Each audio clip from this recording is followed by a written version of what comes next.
Hello and welcome. My name is Mark Mosine. I am a DJ, producer, saxophonist, jazz musician, and EDM artist based in Atlanta, Georgia.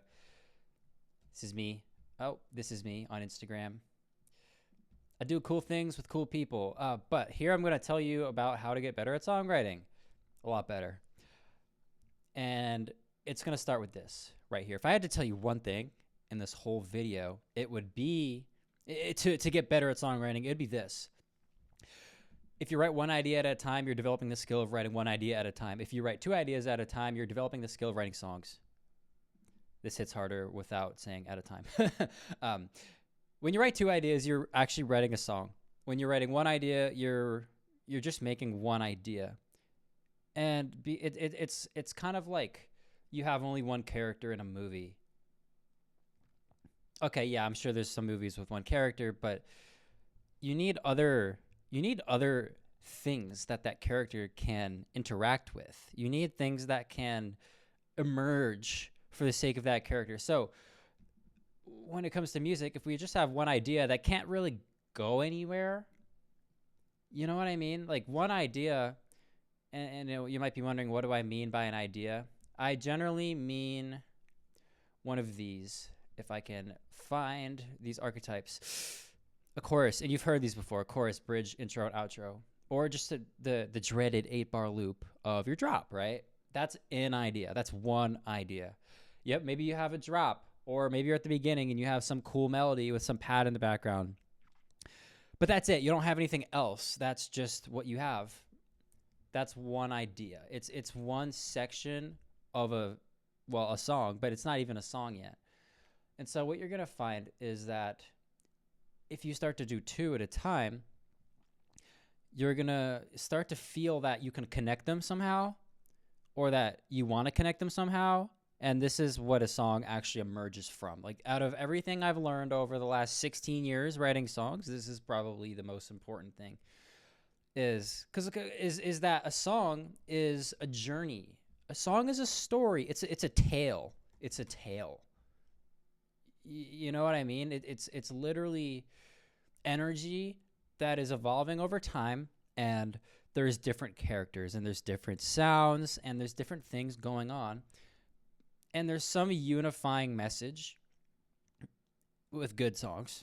There's always some unifying message that ties the whole thing together. And maybe it starts off soft, and then there's the energy evolves a bit, and then it comes back down. And again, it goes back up, and it's really interesting. And it's that contrast, it's that variation that makes it a song, and that makes it have a story. And the only way to have contrast is to have more than one thing that's different. You know what I'm saying? The thing that actually defines contrast is having more than one thing to have contrast between. So how do we actually do this? How do we actually write ideas? First of all, there is the context of your song. What are you writing? Are you writing an emotional piano vocal driven, more empty type of track where it's just you singing over a piano? Or is it just you singing and playing a guitar? Are you making a beat and you want to have a rapper rap over it? Are you making a dubstep banger? Are you making a chill house track? Are you making drum and bass? To move towards a goal, we must aim in a direction.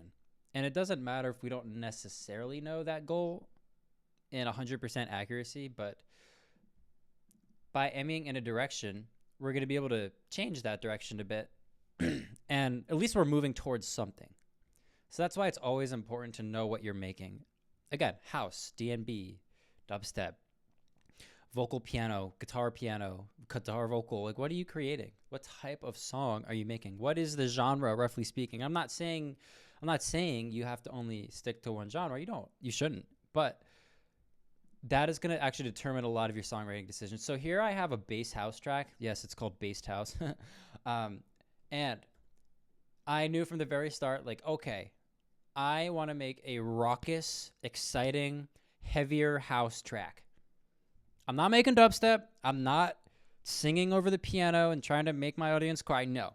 Hard hitting bass house, loud, aggressive, in your face, cool sound design, fast paced, high energy, meant to be played in the club. I know that from the beginning before I've even before I've made any decisions. I know that.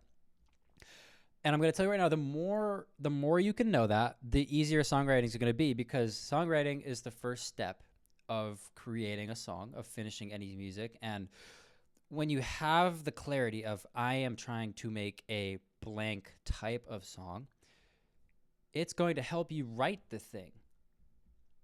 And the reason it's going to help you write the thing is because the genre is going to determine the arrangement in a lot of ways too. This is also a really important part of this, and the part that I find I am doing first nowadays. The arrangement is the one place where you don't get to be creative. Sorry. It is the structure of your track from left to right. It's extremely important and easy to get this right from the beginning. And so where does this all come together? Well, what we do is we take bass house tracks that we like. For example, this one. If you like EDM, maybe you've heard of him. Knock 2. I'm not going to play the song, but the very first thing I did was I added this arrangement. Intro, drums in, build, drop, B section, drums drop out, break, 8, build, and so on. Before I even made any songwriting decisions. And so now, before I've even made my first songwriting decision, I already know the structure. I already know the tempo. I already know the vibe I'm roughly going for. Again, aggressive, cool, fast, exciting bass house. It's not chill. It's not like, that's not the goal. It's not chill. And again, it doesn't matter if you want to be chill too. That's, the point is, I know what I'm making. And so that gives me initial songwriting clarity. To move towards a goal, we must aim in a direction. An idea doesn't matter if you can't finish it. Write songs, not ideas. No, we have our genre. We have our rough direction that we're going in. Even if you don't know, you're doing bass house, 129 beats per minute, aggressive, fast. Like, maybe you don't know all those details, fine. But maybe you want to make a house track of some sort, or anything in between. You can make anything you want, and that's why we love music, right? It's amazing. But you have a general direction, and you're going to move in it to write this song. Okay, cool. How do we write a song and not just another idea that you don't finish? Like, what actually distinguishes that? Like, how do you go from some idea that's just sitting on your computer that you wrote and you kind of liked it, or you even really liked it, but you just didn't know where to take it. You didn't know what to do next. You didn't know where it was going to go. Well, here's how. Again, you start with this clarity. I'm making X type of track, X tempo. I'm going to be using, here's another thing I haven't mentioned yet. Well, I kind of mentioned it. Reference tracks. Try to find songs that are like really close to what's in your head. If you can't, that's okay. Just use something. Like, trust me, just use something that's sort of in the ballpark of what you're going for, and it's going to help you finish music and not leave unfinished songs just on your computer. I honestly can't remember the last time I didn't finish a song unintentionally. Like, if I don't finish a song now, it's because I just don't feel like it. I can always finish it if I want, and that's because of this system. And it's the same for you. It really is. This stuff's pretty simple. So again, we have that direction. What we're going to do now is write 2 ideas, not just one. And we're going to write those ideally at the same time or close to each other. And that's how you actually write a song. Simple, I know. But there's a few more details. Once you have this, to be honest, I should update this, because I actually find myself creating the structure first now, like I mentioned, because it just automatically gives me, okay, boom, like, it's all right here. I know what I need to do. All I have to do is make 2 ideas. And also with the arrangement like this too, each of these blocks is the potential for a new idea. Intro, that's an idea. Drop, that could easily be a second idea different from the intro, right? I'm not going to put a drop at the intro. So automatically, just by making a structure, I already have made it more easy to write more than one idea, because, well, I know I'm going to need more than one idea for this arrangement to be filled. So do this first. Use reference tracks. Don't get creative. You don't need to. You don't need to. The fans don't want you to. People don't want you to. You don't want to. Save the creativity for the production, for the sound design, for the vocals, if that's your thing, for the guitar, for the saxophone, whatever it is you do. It's all awesome. Save it for that. You don't need to get creative here. So we do this first. Dope. Now, when it comes to actually writing these ideas, there's a few key decisions we have to make at the beginning that's going to determine our decisions later. These do not apply here, but we'll actually go through and fill this out for this song. Tempo, key, genre, and then reference tracks. Those are, roughly speaking, the things that are going to help you write the song. Super fun. Let us take a listen to this real quick.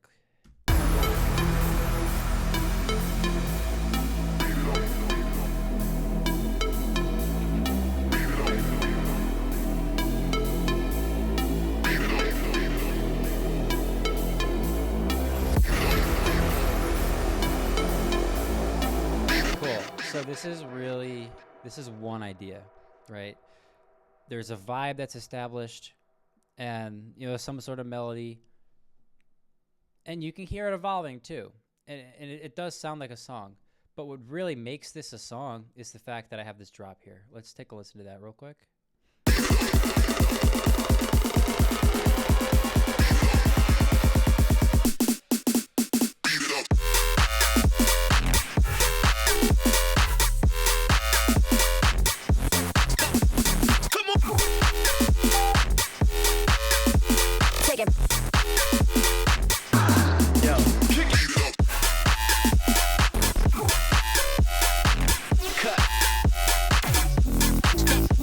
Down.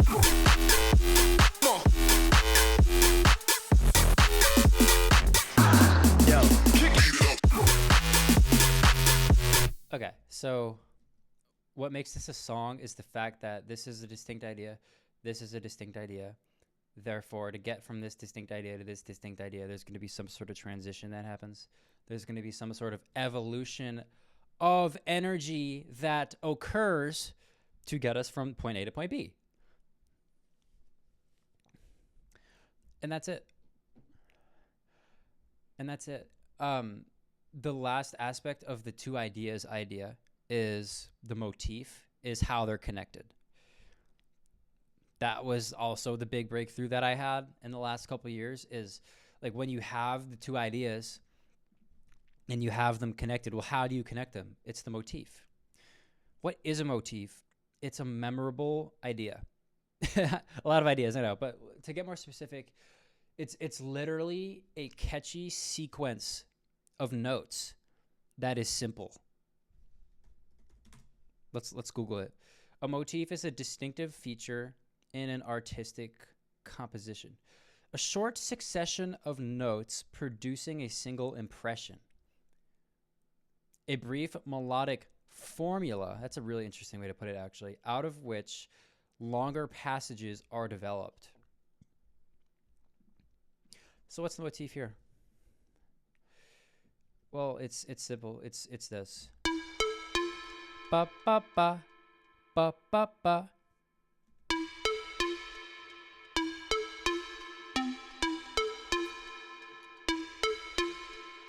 And that right there is what connects this to the drop. That is what connects idea 1 to idea 2, and boom, there you have it. We have a song now. That's it. That's how you write a song. I don't care what genre you make. I don't care what instruments you use. I don't care if you're in 13/8 time. This is how you write a song, bro. It's very simple. There's a few more things that do matter, but that is the core of it. That is the strategy. That is the secret. When we're doing this, we want to keep motifs simple, generally because that's just going to help them be memorable. That's kind of what I've found. I always love to use this example. Levels by Avicii, we hear da da da ba da da da da da da ba da da da da da ba da da ba da da da ba, right? And it's very simple. It's eighth notes. Ba da da da da da ba da da da